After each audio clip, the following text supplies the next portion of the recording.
The next one is the anomalous behavior of oxygen. Oxygen is a gas. Sulfur is solid, selenium is solid, beryllium is solid, and we do not discuss anything about polonium because that is radioactive with a very short half-life of 13.8 days. Why oxygen is anomalous? Small size, absent of d orbital, high electronegativity. So that is why it can form multiple bonds where other elements cannot form multiple bonds. It is having one allotrope, that is only ozone. Otherwise all other elements are having large number of allotropes. So that is why this oxygen is anomalous.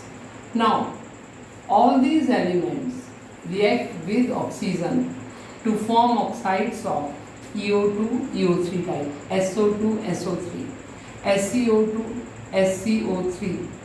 In that, sulfur dioxide is reducing, beryllium oxide is oxidizing. Why this sulfur dioxide is reducing? Because it can exist with the maximum oxidation state of +6. In this, it is present with oxidation state of +4. So instead of moving back to 6 steps, it would like to move further 2 steps to be converted in the form of +6 oxidation state. Now, all other elements can also form oxides of type EO2 and EO3, and they are being used for the various purpose. Now, reactivity with hydrogen. All these elements form hydride with oxygen like H2O, H2S, H2SC, H2TE, and so on.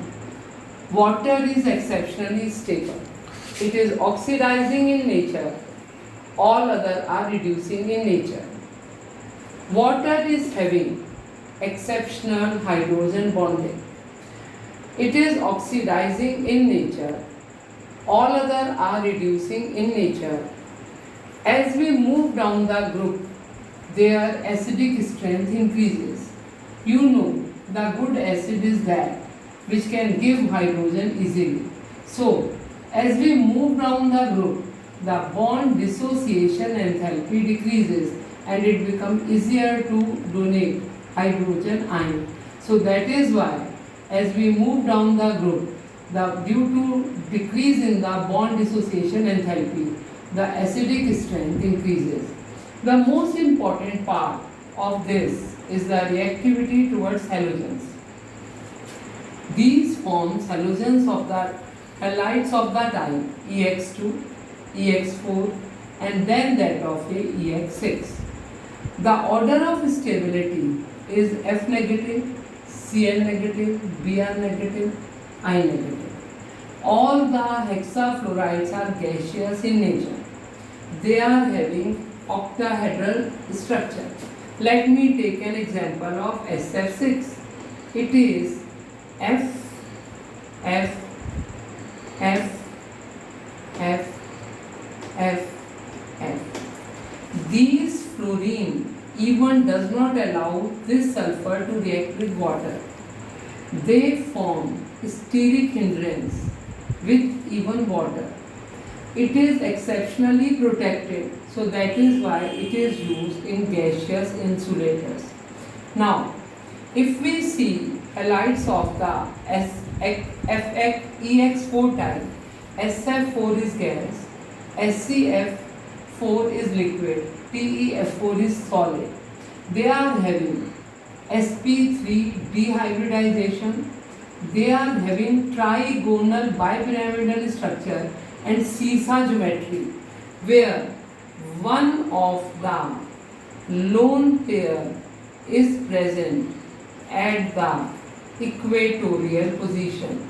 So they are having such type of geometry.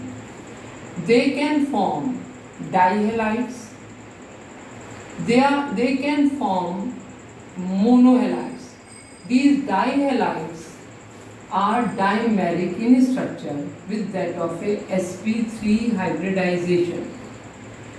All the monohalides, this is only spoken as selenium monochloride, they undergo disproportionation reaction and there is a formation of ScCl4 with that of a Sc, and they are all having, these are having linear structure, these are having trigonal structure, so all these are having specific structure.